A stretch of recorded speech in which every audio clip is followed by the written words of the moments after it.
حدیث نبوی صلی اللہ علیہ وآلہ وسلم ایرج نے حضرت ابو ہریرہ رضی اللہ تعالیٰ عنہ سے روایت کی کہ بلا شبہ نبی صلی اللہ علیہ وآلہ وسلم نے فرمایا، جب نماز کے لیے اذان دی جاتی ہے تو شیطان گوز مارتا ہوا پیچھے بھاگ جاتا ہے تاکہ اذان نہ سنے۔ چنانچہ جب اذان پوری کر دی جاتی ہے تو آ جاتا ہے، حتیٰ کہ جب نماز کے لیے تکبیر کہی جاتی ہے تو پھر پیٹھ پھیر کر بھاگ جاتا ہے، یہاں تک کہ جب تکبیر ختم ہو جاتی ہے تو آ جاتا ہے تاکہ انسان کے دل میں وسوسہ ڈالے۔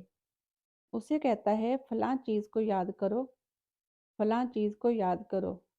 وہ چیزیں جو اسے پہلے یاد نہیں ہوتیں، یہاں تک کہ آدمی کی یہ حالت ہو جاتی ہے کہ اس کو پتہ ہی نہیں چلتا اس نے کتنی نماز پڑھی ہے۔